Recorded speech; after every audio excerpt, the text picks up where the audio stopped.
മനസ്സേ ശാന്തമാകൂ എന്ന നമ്മുടെ സീരീസിലെ പുതിയ ഒരു എപ്പിസോഡിലേക്ക് എല്ലാ മാന്യ പ്രേക്ഷകർക്കും സ്വാഗതം.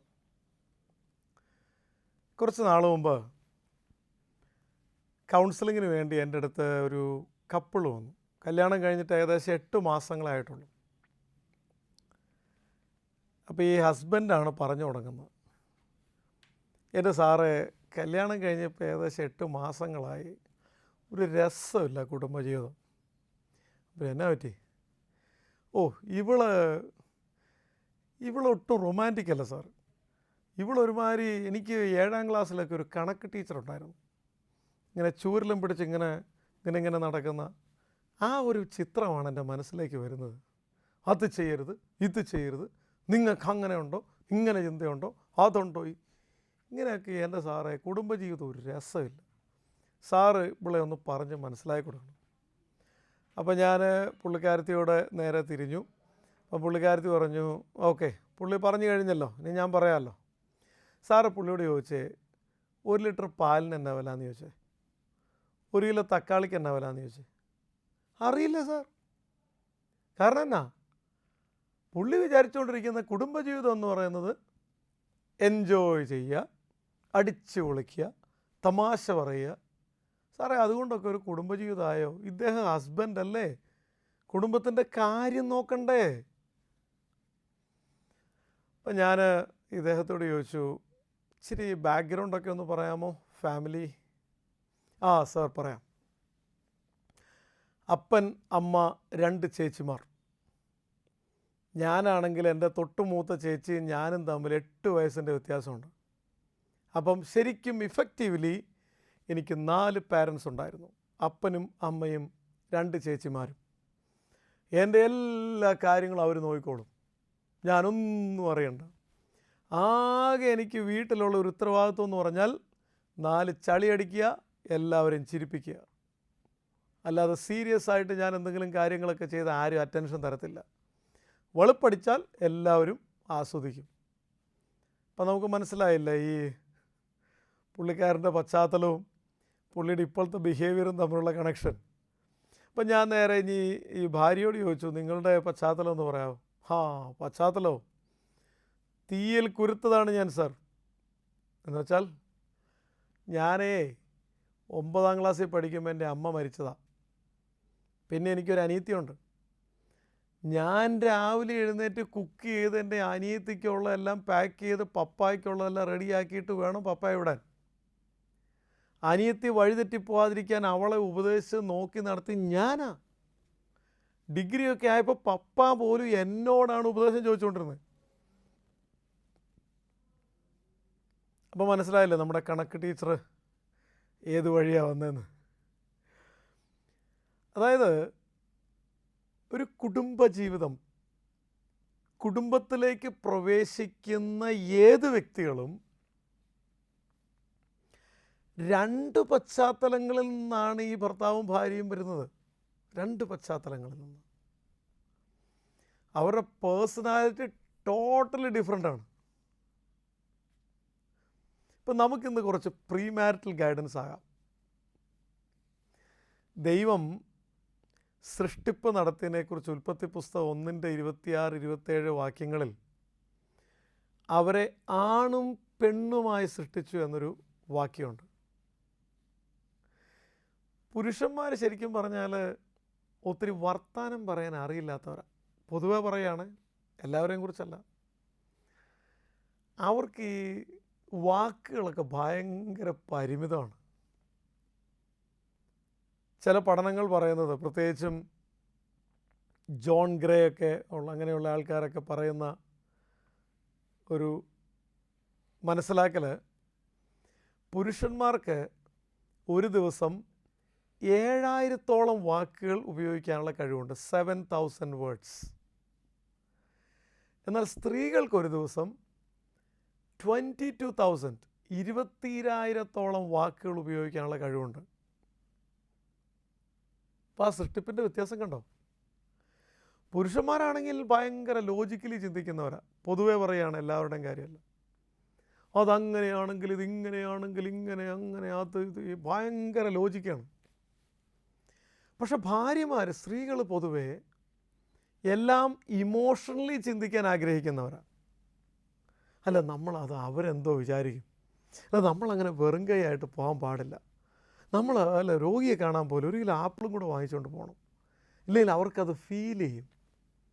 ഓ അങ്ങനെ പറയല്ലേ, അത് അവർക്ക് വിഷമമാകും. ഇതാണ് ഇമോഷണൽ തിങ്കിങ്. ഇത് ഭാര്യമാർക്ക് നല്ല കൂടുതലാണ്, ഭർത്താക്കന്മാർക്ക് ഇത് ഭയങ്കര കുറവാണ്. ഭർത്താക്കന്മാരാണെങ്കിൽ പറയും, അത് ഈ രീതിയിൽ ചിന്തിച്ചാൽ ഇങ്ങനെയൊക്കെ ഉണ്ടാകും, അതുകൊണ്ട് നമുക്ക് ഇങ്ങനെ പെരുമാറിയാൽ അത് അപ്പം നീ അത് പ്രതീക്ഷിച്ചാൽ മതി, അത് കഴിഞ്ഞ തവണയും ഈ തവണയും അതിൻ്റെ അപ്പുറത്തെ തവണ ഇങ്ങനെയാകുമ്പോൾ 4-ാം തവണ അങ്ങനെ. ഭയങ്കര ലോജിക്. സൃഷ്ടിപ്പിൻ്റെ ഭാഗം അങ്ങനെയാണ്. തമാശയ്ക്ക് ഒരാൾ ഇങ്ങനെ പറഞ്ഞു, 2 ലേഡീസ് ഒരു സെല്ലിൽ ജീവപര്യന്തം കിടന്നു.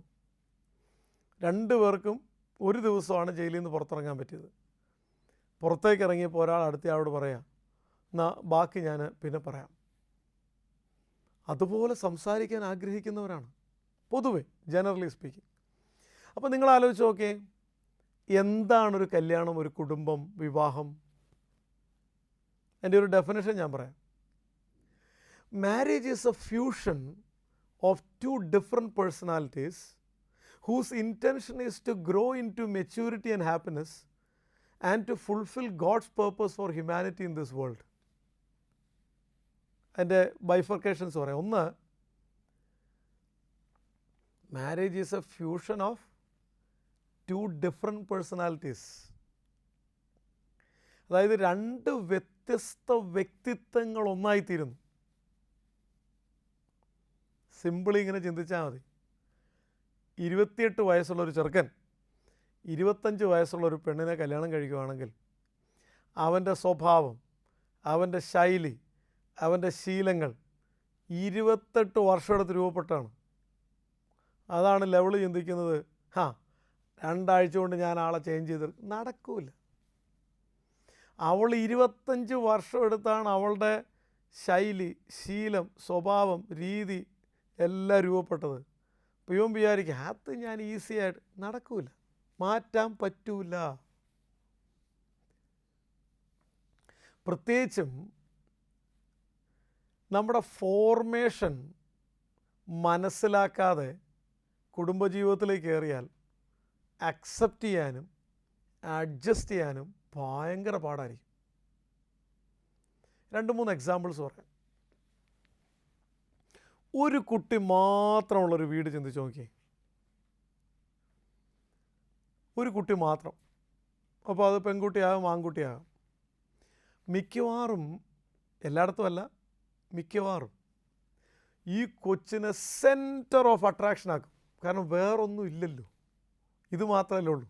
അപ്പോൾ ഇതിനെ എപ്പോഴും പിടിച്ച് ഈ ലൈം ലൈറ്റിൻ്റെ കീഴിൽ നിർത്തും. എന്ന് മാത്രമല്ല, ചിലയിടത്തൊക്കെ ഒരു കൊച്ചേ ഉള്ളെങ്കിൽ ആ കൊച്ച് പറയുന്നത് പോലെയാണ് അവിടുത്തെ കാര്യങ്ങൾ. ഈ അപ്പനും അമ്മയും നമ്മൾ പറയുന്നത് തനി മലയാളം പറയാം, പച്ച മലയാളം. കൊച്ചിൻ്റെ താളത്തിനൊത്ത് തുള്ളും. കൊച്ച് താളം അടിക്കും, അതനുസരിച്ച് തുള്ളും.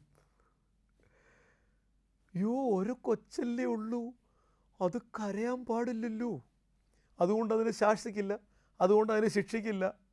അപ്പോൾ ഇത് പഠിച്ചു വന്നേക്കുന്നത്, ഇതിൻ്റെ ലൈഫ് മുഴുവനും ഡിഫൈൻ ചെയ്യപ്പെട്ടിരിക്കുന്നത് ഇതെന്ത് ഡിമാൻഡ് ചെയ്യുന്നോ അതവിടെ കിട്ടണം. അപ്പോൾ എനിക്കറിയാവുന്നൊരു വീട്ടിൽ, ആ വീട്ടിലെ മൂത്ത മോൻ ഏക സന്താനമായൊരു പെങ്കൊച്ചിനെ കല്യാണം കഴിച്ചത്രേ. അപ്പോൾ അവർ ഡിവോഴ്സായി.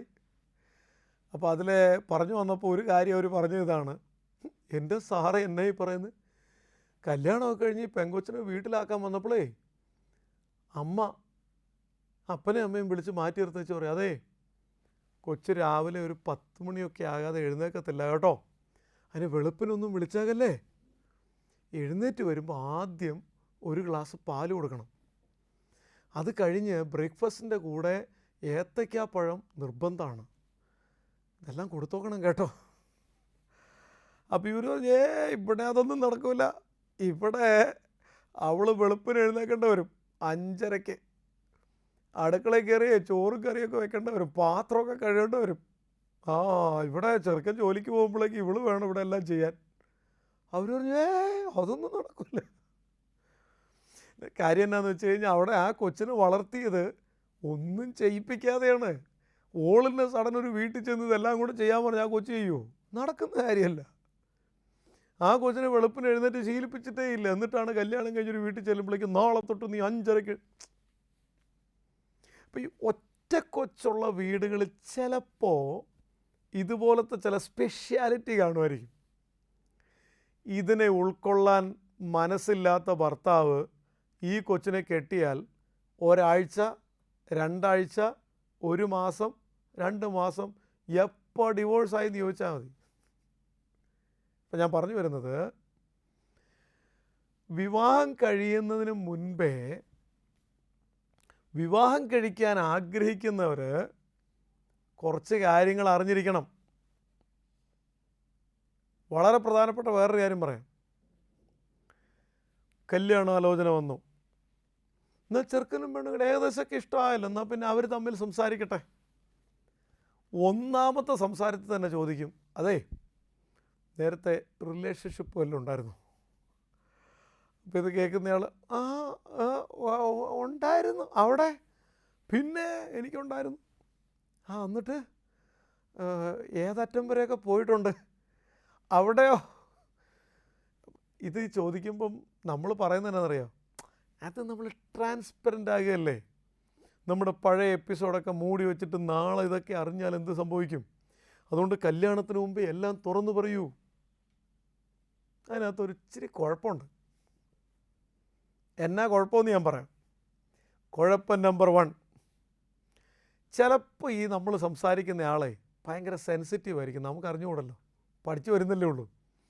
അപ്പം നമ്മൾ ഭയങ്കര ഓപ്പണായിട്ട് എനിക്ക് ഒരു പ്രണയം ഉണ്ടായിരുന്നു, അപ്പോൾ ആൾ ചോദിച്ചു ആണോ, എന്നിട്ട് അങ്ങനെ വല്ലാത്ത രീതിയിലൊക്കെ പോയിട്ട് പിന്നെ പലപ്പോഴും പക്ഷേ നമ്മളതെല്ലാം കളഞ്ഞല്ലോ. ആണോ, ഇപ്പോൾ കോണ്ടാക്റ്റ് വല്ലതും ഉണ്ടോ? ഇല്ല. അല്ല, ആളുടെ പേരെന്താ? ഇപ്പോൾ ആളെവിടെയുണ്ട്? ഇതെല്ലാം ചോദിച്ചു മനസ്സിലാക്കി എല്ലാം ട്രാൻസ്പെറൻ്റായി. കല്യാണം എല്ലാം കഴിഞ്ഞ് 1 മാസം കഴിഞ്ഞപ്പോൾ രണ്ടും കൂടെ പിണങ്ങിയിരുന്നപ്പം ഒരാളിങ്ങനെ ഫോൺ തോണ്ടിക്കൊണ്ടിരുന്നപ്പോഴേക്ക് അടുത്തയാൾ പുറകിൽ നിന്ന് വരുന്നു, ഈട്ടി വെട്ടുന്ന പോലെ ഒരു മറ്റേ പാർട്ടിയോടായിരിക്കും, മറ്റേ പേരൊക്കെ പറഞ്ഞിട്ട് ആ പാർട്ടിയോടായിരിക്കും. അപ്പോഴാണ് എൻ്റെ ദൈവമേ ഇത് പറയാൻ പോയത് ഇപ്പോൾ അബദ്ധമായല്ലോ. സദാസമയം അവനെ ഓർത്തുകൊണ്ടിരിക്കുക അല്ലയോ, അവളോടായിരിക്കും ഇപ്പോൾ ചാറ്റിങ്. എനിക്കറിയാം നിങ്ങൾ കഴിഞ്ഞ ദിവസം അതിലേ പോയത്, അവളെ കാണാൻ പോയതല്ലേ, പറ. അപ്പം ഇവർ പറയും ഏത് നിമിഷമാണോ അത് കൺഫസ് ചെയ്യാൻ എനിക്ക് തോന്നിയത്. അങ്ങനെ ഒരു പ്രശ്നം അവിടെ ഉണ്ടേ. ഇനി വേറെ ഇച്ചിരി കൂടെ കുഴഞ്ഞൊരു വിഷയം പറയാം. എൻ്റെ അടുത്ത് വന്നൊരു കൗൺസിലിംഗ് കേസാണ്. ഈ പെണ്ണും ചെറുക്കനും കൂടെ 2 പേരും 2 രാജ്യങ്ങളിലാണ്. അപ്പോൾ ഇവളോട് ഇവൻ ചോദിച്ചു പ്രണയമൊക്കെ ഉണ്ടായിരുന്നു? പിന്നെ ഉണ്ടായിരുന്നു. എന്നിട്ട് എപ്പോഴായിരുന്നു അത്? ഞാൻ മറ്റേ ഇന്ന രാജ്യത്ത് ഞാൻ പഠിക്കാൻ പോയില്ലേ, അവിടെ ആയിരുന്നു അവിടെ. എന്നിട്ട് ഇവനിതെല്ലാം ചോദിച്ചു മനസ്സിലാക്കിയിട്ട് ഈ ചെറുക്കന് അന്നോട്ട് ഉറക്കമില്ല. ഇവൻ കണ്ണടയ്ക്കുമ്പോൾ കാണുന്നത് ഇവൾ അവനുമായിട്ട് കിടക്ക പങ്കിടുന്നു. സഹിക്കുമോ? ഈ ചെറുക്കൻ എന്ത് ചെയ്യുന്നറിയാവോ? ഇവളെ സമാധാനം കൊടുക്കത്തില്ല. ഇവളോട് പറഞ്ഞു കിള്ളി ഇവക്ക് സ്വസ്ഥത കൊടു. പറ നിങ്ങൾ തമ്മിൽ സ്പർശിച്ചിട്ടുണ്ട്, പറ നീ പറഞ്ഞോ നിങ്ങൾ തമ്മിൽ ഒരുമിച്ച് താമസിച്ചിട്ടുണ്ട്, പറ. ഇവള് പറയാ ഒരു ദിവസം ഗതി കെട്ട് ഞാൻ പറഞ്ഞു അതെ ഞങ്ങൾ തമ്മിൽ താമസിച്ചിട്ടുണ്ട്. എൻ്റെ പൊന്നോ, എനിക്കറിയാടി. പിന്നെ തീർന്നു. അപ്പോൾ ഇപ്പോൾ കല്യാണ ഉറപ്പ് കഴിഞ്ഞതിൻ്റെ കാര്യമാണ് പറയുന്നത്. അവർ കല്യാണം കഴിച്ചില്ല, കല്യാണം കഴിക്കാൻ പറ്റത്തില്ല. അതുപോലെ ഈ ചെറുക്കൻ ഹരാസ്മെൻ്റാണ്. അപ്പോൾ അവൾ പറഞ്ഞത് ഉറപ്പ് കഴിഞ്ഞപ്പോൾ ഈ ഗതിയാണ്, ഈ കല്യാണം കഴിഞ്ഞ് ഇനി എങ്ങനെ ഞാൻ സമാധാനത്തോടെ കിടന്നുറങ്ങും, ഇയാൾ എന്നെ കൊല്ലൂല്ല എന്നവർക്കറിയാം. അപ്പോൾ ഈ വിവാഹത്തിന് മുമ്പ് ഇതുപോലത്തെ കൺഫെഷനൊക്കെ ഇതുപോലത്തെ ചില കുഴച്ചിലുകൾ ഉണ്ടാക്കിയേക്കാം.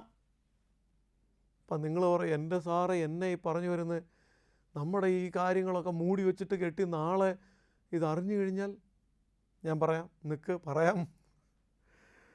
അതായത് 2 ലോജിക്ക് ഞാൻ നിങ്ങളോട് പറയാം. കൺസിഡർ ചെയ്യാൻ പറയാം, നിങ്ങളുടെ തീരുമാനം. ഞാൻ ഇൻസൈറ്റ് ഗിവിങ് ആണ് ഇവിടെ നടക്കുന്നത് കേട്ടോ.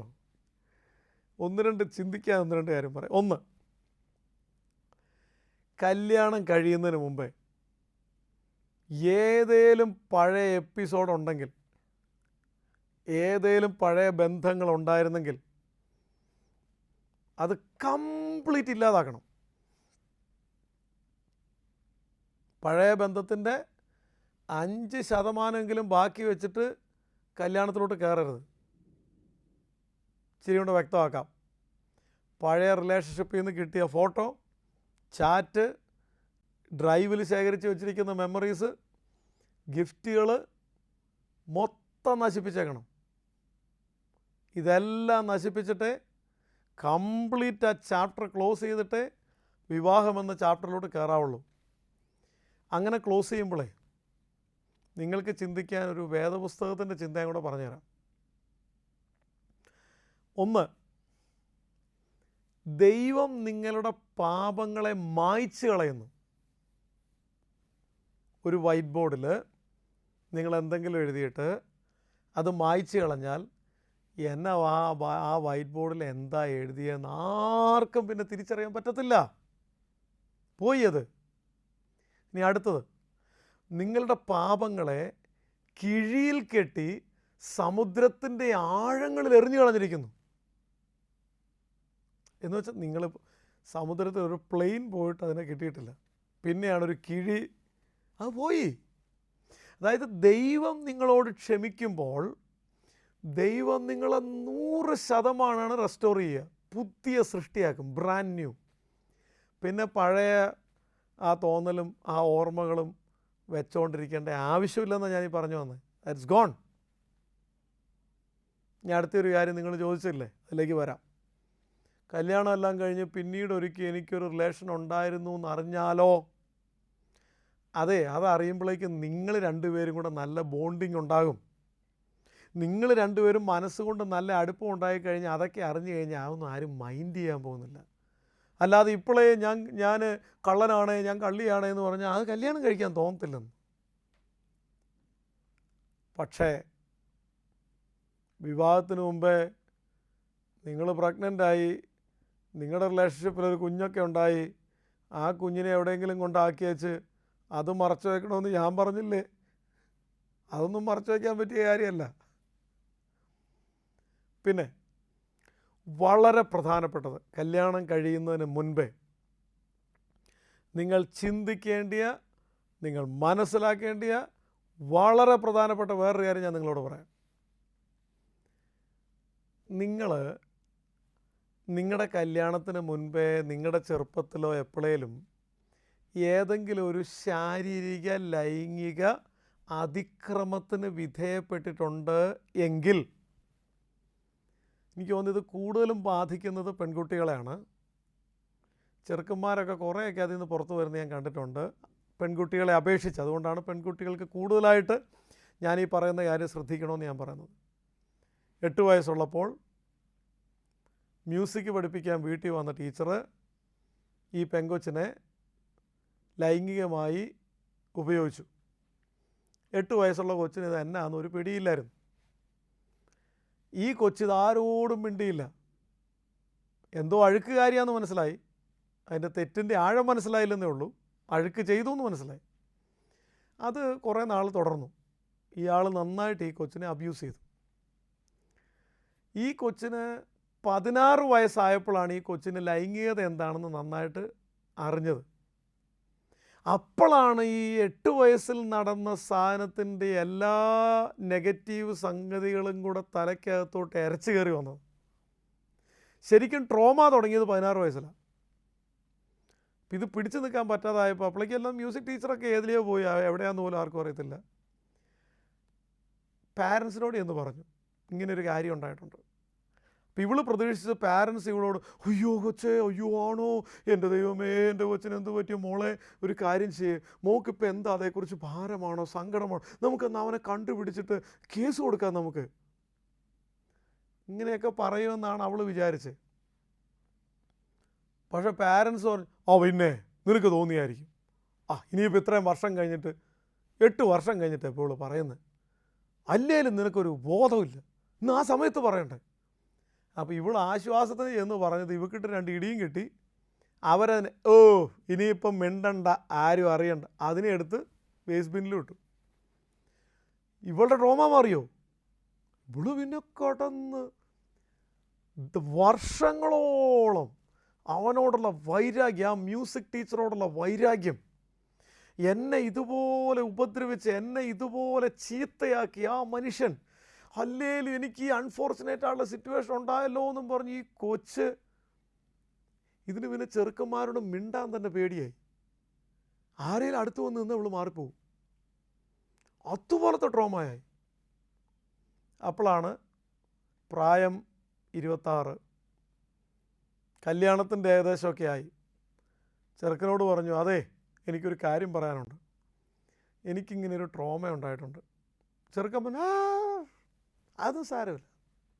അല്ല, ഞാൻ പറഞ്ഞു വന്നത്, എനിക്ക് ഈ ഫിസിക്കൽ റിലേഷൻഷിപ്പൊക്കെ എനിക്ക് ആദ്യമൊന്നും പറ്റത്തില്ല കേട്ടോ, ഞാനതിന് നല്ല ടൈം എടുക്കുവേ. കുഴപ്പമില്ല. കല്യാണം കഴിഞ്ഞു, ദിവസങ്ങളായി, ആഴ്ചകളായി, എന്നെ തുടരുത്, ഒരു കട്ടിലേ കിടന്നോ, പക്ഷെ സ്പർശിക്കരുത്. മാസം 1 2 3 അവസാനം ഒരു ദിവസം ഇവൻ എന്ത് ചെയ്യുന്നറിയാവോ? ഇവൻ്റെ കൂട്ടുകാരോട് എന്ന് പറഞ്ഞു, എടാ ഇങ്ങനെ ഒരു കാര്യം ഉണ്ടടാ, ഞാൻ എന്താടാ ചെയ്യേണ്ടത്? നല്ല കൂട്ടുകാർ ഇവനെ നടുക്കിരുത്തി ഒരു ഉപദേശം കൊടുത്തു. ഇവൻ ഈ ഉപദേശം അന്ന് രാത്രി പ്രാക്ടീസ് ചെയ്യാൻ നോക്കി. ഉറങ്ങിക്കിടന്ന് ഈ പെങ്കൊച്ചിന് ഇവൻ കയറി പിടിച്ചു. ഇവൾ കൊതറി മാറിയെന്ന് മാത്രമല്ല, ഇവൻ്റെ ചേക്കിപ്പിക്കല്ല് തീർത്ത് അടിച്ചു. ഇവനെ അലറി വിളിച്ച് ഇവൾ അടുത്ത റൂമിൽ പോയി കിടന്നു. അവിടെ കൊണ്ട് തീർന്നില്ല. അന്ന് തൊട്ട് ഇവളെ അബ്യൂസ് ചെയ്ത മ്യൂസിക് ടീച്ചറിനോട് ഇവളുടെ അകത്ത് സ്വരുക്കൂട്ടി വെച്ച വൈരാഗ്യം മൊത്തം കൂടെ ഇപ്പോൾ ഹസ്ബൻഡിനോടായി. അബ്യൂസറിനോടുള്ള സമീപനമായിപ്പോൾ ഹസ്ബൻഡിനോട്. അതോടെ ഭയമായി. അന്ന് തൊട്ട് ഹസ്ബൻഡിൻ്റെ കൂടെ ഒരു റൂമിൽ പോലും താമസിക്കത്തില്ല. എന്തോ ഒരു കാരണം ഉണ്ടാക്കി ഇവൾ ആ നാട്ടിൽ നിന്ന് വരെ മാറിപ്പോയി. അപ്പം ഞാൻ പറഞ്ഞു വന്നത്, നിങ്ങൾക്ക് ആർക്കെങ്കിലും ഇതുപോലെ റിസോൾവ് ചെയ്യാത്ത ഒരു ബാഗേജ്, നമ്മളതിനെ അങ്ങനെയല്ലേ വിളിക്കുക, ബാഗേജ്, ഈ ബാഗേജും ചുമന്നുകൊണ്ട് നിങ്ങൾ കല്യാണത്തിലോട്ട് കയറല്ലേ പ്ലീസ്. ഇത് റിസോൾവ് ചെയ്തിട്ട് കയറണം. ഇത് റിസോൾവ് ചെയ്യാൻ എന്ത് ചെയ്യണം? ഇത് റിസോൾവ് ചെയ്യാൻ നിങ്ങൾക്കൊരു ഇന്നർ ഹീലിംഗ് വേണം. നിങ്ങൾ പ്രൊഫഷണലി ട്രെയിനിങ് എടുത്തൊരു കൗൺസിലർ അടുത്ത് പോയിട്ട് നിങ്ങളുടെ ഈ ഓർമ്മകളും അതുണ്ടാക്കുന്ന ട്രോമായും നിങ്ങൾ ഡിസ്കസ് ചെയ്യണം. ഈ ട്രോമയിൽ നിന്ന് പുറത്ത് കിടക്കാനുള്ള പോംവഴികളെക്കുറിച്ച് ചർച്ച ചെയ്ത് ഈ ട്രോമറ്റൈസിങ് കംപ്ലീറ്റ് സ്റ്റോപ്പാക്കി ഇപ്പം ചിന്തിക്കുന്ന ആംഗിളിൽ നിന്ന് ഇച്ചിരി കൂടെ മാറി ചിന്തിക്കാൻ നിങ്ങൾ ട്രെയിനിങ് എടുത്ത് ഇച്ചിരിയും കൂടെ നിങ്ങളുടെ മനസ്സിന് ആശ്വാസം തരുന്ന ആംഗിൾസ് ബോധപൂർവം സെലക്ട് ചെയ്ത് അത് മനസ്സിനകത്തേക്ക് സ്ഥിരമായിട്ട് കൊടുത്ത് പതുക്കെ പതുക്കെ ഈ മുറിവ് കരിയാൻ ഇടയാക്കണം. ഇപ്പോൾ കരിയുന്നില്ല, ഈ മുറിവ് എപ്പോഴും ചൊറിഞ്ഞുകൊണ്ടിരിക്കുന്നതുകൊണ്ട് ഇത് ഇൻഫെക്ഷൻ മാറുന്നില്ല കാലാകാലം. ഇത് ചൊറിയാതിരുന്നത് തന്നെ അത് ഹീലായിക്കോളും. സ്കാർ അവിടെ കിടക്കുമെന്നേ ഉള്ളൂ. അത് ചൊറിയാൻ പോയില്ലെങ്കിൽ അത് ചിലപ്പോൾ വിഷയം പോലും ഉണ്ടാക്കത്തില്ല, അതവിടെ കിടന്നോളും. ജീവിതകാലം മുഴുവൻ അവിടെ കിടക്കുമെന്നേ ഉള്ളൂ, ഡിസ്റ്റർബ് ചെയ്യത്തില്ല. അപ്പോൾ അങ്ങനെ ചെയ്യാതെ നിങ്ങൾ കുടുംബജീവിതത്തിലേക്ക് കയറി എന്ത് പറ്റും? മൊത്തം കുഴച്ചിലാവും. അപ്പോൾ ശരിക്കും പറഞ്ഞാൽ വേദപുസ്തകം ആഗ്രഹിക്കുന്ന ദൈവത്തിൻ്റെ ഡിസൈനായ ഇനി മേലാർ അവർ 2 അല്ല 1 ആകുന്നു എന്ന് പറഞ്ഞ പരിപാവനമായൊരു കുടുംബജീവിതത്തിലേക്ക് കയറുന്നതിന് മുൻപേ നിങ്ങൾ എക്യുപ്ഡ് ആകണം. ലോകത്തിൽ ഏത് ജോലിക്ക് പോയാലും, ഞാൻ 5 കമ്പനികളിൽ വർക്ക് ചെയ്താന്ന് പറഞ്ഞാൽ ആ ഇൻ്റർവ്യൂവിൽ നിങ്ങൾ സെലക്റ്റഡ് ആവും. എക്സ്പീരിയൻസ് ഒരു ക്വാളിഫിക്കേഷനാണ്. പക്ഷേ പെണ്ണ് കാണാൻ ചെല്ലുമ്പം ഞാൻ 5 കല്യാണം കഴിച്ച് എക്സ്പീരിയൻസ് ഉള്ള ആളാന്ന് പറഞ്ഞ് ഡിസ്ക്വാളിഫിക്കേഷനാണ്. ഇന്നേ വരെ ഇത് എന്നാന്ന് അറിയാതെയാണ് കുടുംബജീവിതത്തിൽ, ഇന്നേ വരെ ഭാര്യ എന്നാന്ന് അറിയത്തില്ല, ഭർത്താവായിരുന്നിട്ടില്ല, ആദ്യമായിട്ടാണ്. അതുകൊണ്ട് ടൈമെടുത്ത് നിങ്ങൾ പ്രിപ്പയർ ചെയ്ത് നിങ്ങളെ തന്നെ അതിനുവേണ്ടി തയ്യാറാക്കി സാമൂഹ്യമായിട്ട് ഇമോഷണലായിട്ട്. ചില ആൾക്കാർ ഭയങ്കര സെൻസിറ്റീവാണ്. ഒരു വ്യക്തിയെ ഉൾക്കൊള്ളുക എന്ന് പറഞ്ഞു കഴിഞ്ഞാൽ ഇഷ്യൂസ് ഉണ്ടാകും, ഏത് കുടുംബത്തിലും ഉണ്ടാകും. അതിനെ തരണം ചെയ്യാനുള്ള മാനസിക ഒരുക്കം വേണം. മനസ്സുകൊണ്ട് അതിന് തയ്യാറാകണം, ആത്മീകമായി അതിന് തയ്യാറാകണം. നമ്മളീ പറഞ്ഞ പാസ്റ്റ് എപ്പിസോഡുകളെ അതിജീവിക്കാൻ നിങ്ങൾക്ക് സാധിക്കണം. അങ്ങനെയൊക്കെ കൃത്യമായ അവബോധത്തോടു കൂടെ, കൃത്യമായ തിരിച്ചറിവുകളോടുകൂടെ, കൃത്യമായ തയ്യാറെടുപ്പുകളോടുകൂടെ ഒരു അനുഗ്രഹിക്കപ്പെട്ട കുടുംബജീവിതത്തിലേക്ക് കയറാനും അതുവഴി കുടുംബങ്ങൾ ഇന്ന് ഫേസ് ചെയ്യുന്ന തകർച്ചകളെ ഇല്ലാതാക്കാനും നിങ്ങൾക്ക് ഓരോരുത്തർക്കും സാധിക്കട്ടെ എന്ന് ഞാനും ആശംസിക്കുന്നു. ഈ എപ്പിസോഡിലെ ഉൾക്കാഴ്ചകൾ അതിനായിട്ട് നമ്മളെ ഏവരെയും സഹായിക്കട്ടെ. Thank you very much. God bless you.